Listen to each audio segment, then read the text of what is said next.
हमारे मुल्क में हमारी मईशत तो गिरावट का शिकार है ही, लेकिन हम इखलाकी तौर पे हमारी मॉरल वैल्यूज भी उसी तरह पस्ती की तरफ जा रही हैं। जिस तरह चादर और चार दीवारी का तकद्दुस पैमाल हो रहा है, जिस तरह औरतों को सड़कों पे घसीटा गया और जिस तरह अब उनको जेलों में रखा जा रहा है और अदालतों में उनको पेश किया जा रहा है, ये सब शायद इस्लामी जमहूरिया पाकिस्तान में हमें यकीन नहीं आ रहा कि ये सब कुछ इस्लामी जमहूरिया पाकिस्तान में हो रहा है। हबीब जालिब की एक नज़म है जो उन्होंने जिस पस मंजर में लिखी, वो मैं नहीं बता रही हूँ, लेकिन उनकी एक नज़म मैं शेयर कर रही हूँ आपके साथ कि तू के ना वाकिफ अदाब शहनशाही थी, रक्स जंजीर पहनकर भी किया जाता है, तुझको इनकार की जुर्रत हुई तो क्यों कर, साया शाह में इस तरह भी जिया जाता है। आपने देखा होगा जिस तरह औरतों को अदालत में लाया जा रहा है, कभी इनके मुंह पे काला कपड़ा डाला जाता है और कभी इनके मुंह पे शॉपिंग बैग चढ़ाया जाता है। जब अदालत में आज ये और खातून पेश हुई और इनसे बातचीत हुई तो उनमें से उन्होंने बताया कि इन्वेस्टिगेशन के दौरान बार बार हमसे कहा गया कि स्पेशल इंस्ट्रक्शंस हैं, आपका नाम जो है मरियम नवाज की तरफ से दिया गया है हमें। आगे हबीब जालिब कहते हैं कि अहले सरवत की ये तजवीज है सरकश लड़की, तुझको दरबार में कोड़ों से नचाया जाए, नाचते नाचते जो हो जाए पायल खामोश, फिर ना ताजीज तुझे होश में लाया जाए। खतीजा शाह भी आज अदालत में पेश हुई और जब अदालत में उनसे पूछा गया, सवालात किए गए, तो उन्होंने अपने बारे में तो कुछ नहीं बताया, लेकिन उन्होंने बताया कि डॉक्टर यास्मीन राशिद की तबीयत बहुत नासाज है, उनके लिए आवाज उठाइए।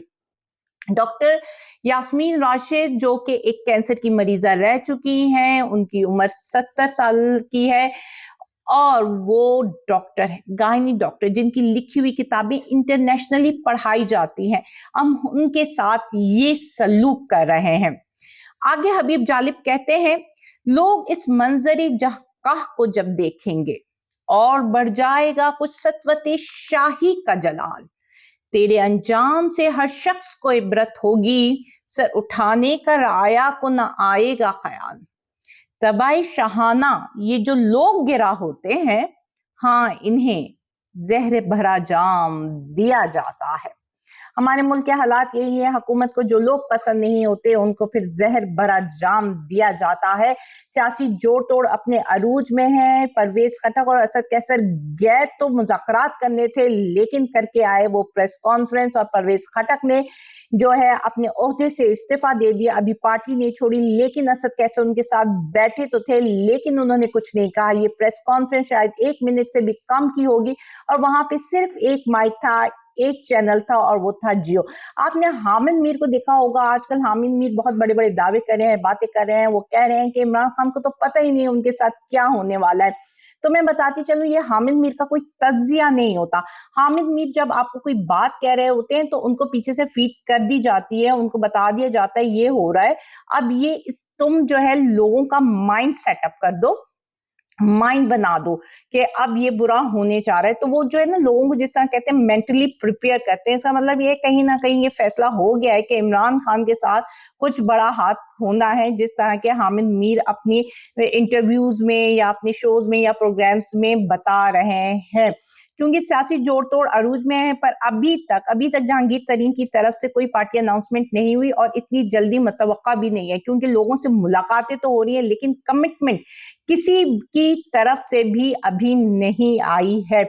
इस वजह से अभी उनको टाइम है और अब ये भी सोचना है कि जहांगीर तरीन की पार्टी बन भी जाती है तो वो क्या नैरेटिव लेकर लोगों में आएगी, क्योंकि अगर वो ये नैरेटिव एंटी इमरान लेकर आती है तो वो तो एक्सेप्टेबल नहीं है। अगर उन्होंने आना है और चाहते हैं कि थोड़ी बहुत एक्सेप्टेंस लोगों में हो जाए तो फिर वो एंटी पीडीएम नैरेटिव ही हो सकता है। और अगर वो मैदान में आ जाते हैं एंटी पीडीएम नैरेटिव लेकर, तो फिर पीपल्स पार्टी और पीएमएलएन कहाँ स्टैंड करती हैं। वो जो मुसल्लत हुई हैं और चाह रही हैं कि वो मुसल्लत रहे और इलेक्शन होने के बावजूद भी उनको इक्तदार वापस मिले, तो उनको किस तरह इक्तदार मिल सकता है? क्योंकि अगर आप पीटीआई माइनस करके इलेक्शन में जाते हो तो कोई भी पार्टी कोई भी पार्टी जो है अपने ओन पे हुकूमत नहीं बना पाएगी, वही चूचू का मुरब्बा दोबारा से बनेगा। और क्या ये चूचू का मुरब्बा जो इस मुल्क की हालात हो रहे हैं उससे हमें निकाल देगा? क्या वो हमारी मईशत की सिमत दुरुस्त कर देगा? जो हमारे माशरती प्रॉब्लम्स अब जन्म ले चुके हैं, क्या उनकी बहाली हो जाएगी? तो ये चूचू का मुरब्बा करेगा क्या आखिर आकर? मतलब ये जो हुकूमत चल रही है और इसके बाद माइनस इमरान खान इलेक्शन होते हैं, तो उसकी क्या बेस होगी और उसकी जिसे कहते हैं क्रेडिबिलिटी क्या होगी उस इलेक्शन की? क्योंकि यहाँ पे तो आप ने जो है जिस तरह एक पार्टी को कॉर्नर कर रहे हैं और उसके पर जो है इमरान खान ने परसों अपनी स्पीच में एक बात कही और उन्होंने कहा कि जी आज इनके पास प्लान ए है, कल इनके पास प्लान बी होगा। उन्होंने मुखातिब किया था पीपल्स पार्टी और पीएमएलएन को और मुखातिब करके उन्होंने ये बात कही थी। जब इन्होंने ये बात कही तो मुझे याद आ गया मुजीबुर रहमान। जब मुजीबुर रहमान को पकड़ने आए थे तो उन्होंने कहा था कि मेरा एक पैगाम भुट्टो को दे देना। भुट्टो से कहना आज मेरे साथ कर रहे हैं, कल तुम्हारे साथ होगा। अब यहाँ पे मैं बिलावल भुट्टो से एक सवाल करना चाह रही हूँ। बिलावल साहब तारीखदान, तारीख लिखने वाले तारीख लिख रहे हैं और आजकल की जो भी हालात हैं वो एक नस्ल से दूसरी नस्ल पे जरूर ट्रांसफर, ये भी एक वर्षा होता है जो एक नस्ल दूसरी नस्ल को देती है। जो तारीख होती है वो इसी तरह आगे बढ़ती है। तो जो कुछ भी आज हो रहा है एक नस्ल अपनी दूसरी नस्ल को जरूर बताएगी, तारीख लिखने वाला जरूर लिखेगा। तो आप मुझे बताएं कि आप तारीख के किस पन्ने में खड़ा होना चाहते हैं, आप तारीख में किस सिमत में खड़ा होना चाहते हैं। आप चाहते हैं कि तारीख दान लिखे कि एक ऐसा अनोखा लाडला था जो अपने बाप के कंधों में सवार होकर तमाम रियासती मशीनी का कानूनी और गैर कानूनी इस्तेमाल करते हुए मुल्क की एक सबसे बड़ी पार्टी को गैर कानूनी तौर पर दीवार के साथ लगाकर इस मुल्क के 24 करोड़ अवाम पर मुसल्लत हो गया? या फिर आप चाहते हैं कि तारीख दान लिखे कि एक नौजवान जिसने अपने अमल से, अपने किरदार से लोगों के दिलों में जगह बनाई और फिर एक free and fair process, due process के तहत बेहतरीन मुकाबला करते हुए मुल्क का वजीर आजम बना? आपको फैसला करना है। आप क्या चाहते हैं कि तारीख आपको किस नाम से लिखे? तारीख लिखे कि एक अनोखा लाडला था जिसमें ना कोई अहलियत थी, ना कोई काबिलियत थी। वो चाहता था कि क्योंकि उसकी बाप की सेहत इजाजत नहीं देती थी तो उसके लिए लगता था कि बस उसका यही एक टाइम है जो उसको वजीर आजम बन सकता है। तो वो जैसे ऐसे करके बाय ऑल मीन्स चाहे वो सही तरीके हों या गलत तरीके हों, उसने इख्तियार करके पाकिस्तान में अपनी हुकूमत कायम कर ली। दूसरा ऑप्शन आपके पास है, आप मुकाबला करें। आप बताएं कि आप भुट्टो के नवासे और बेनजीर के काबिल बेटे हैं जो मुकाबले से नहीं डरता। आए एक पार्टी को दूसरी पार्टी को जिस तरह आप मैदान में तैयारी के साथ उतरे, दूसरी पार्टी को भी वही इक्वल अपॉर्चुनिटी, वही मौका दें कि वो भी अपनी पूरी तैयारी के साथ मैदान में, इलेक्शन के मैदान में उतरे और इलेक्शन हो, फ्री एंड फेयर इलेक्शन, और जो भी जीते वो रिजल्ट कबूल करे। देखें, चीटिंग करके जीत जाना बहुत आसान होता है, लेकिन फेयर मीन से हार कर अपनी हार को एक्सेप्ट करना, डिग्निटी के साथ एक्सेप्ट करना, ये बहुत कम लोग कर सकते हैं। आपके मौके आगे हैं, आपकी एक जवान है, आपके पास तो पूरी जिंदगी पड़ी है। अगर आप इस दफा इलेक्शन में हार भी जाते हैं तो आप अगले इलेक्शन में आ सकते हैं, लेकिन क्यों आप अपने नाना और अपनी माँ का नाम खराब करते हुए ये बताने की कोशिश करें कि जितने काबिल वो थे उनका 1% भी काबिलियत आप में नहीं है कि आप एक फ्री एंड फेयर प्रोसेस के थ्रू लोगों के दिलों में राज कर सके?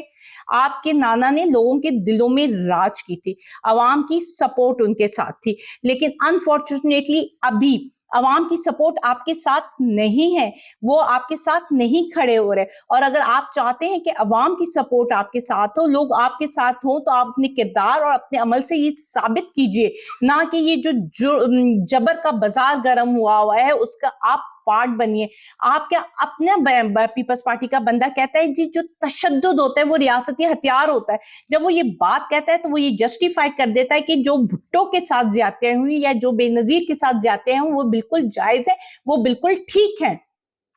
تو آپ تو خود اپنے پاؤں پہ کلہاڑی مار رہے ہیں. اس طرح اقتدار آپ حاصل تو کر لیں گے جس طرح ابھی جوڑ توڑ چل رہی ہے، اس میں شاید کہیں نہ کہیں کسی بھی طریقے سے لوگ جو پلان ہے آپ کو پرائم منسٹر بنانے کا بنا دیں گے، لیکن تاریخ آپ کو کس نام سے یاد کرے گی؟ آپ کو دلوں میں راج کرنے والا وزیر اعظم کہے گی یا 22-24 کروڑ لوگوں پر مسلط کردہ انوکھا لاڈلا؟ یہ آپ نے فیصلہ کرنا ہے.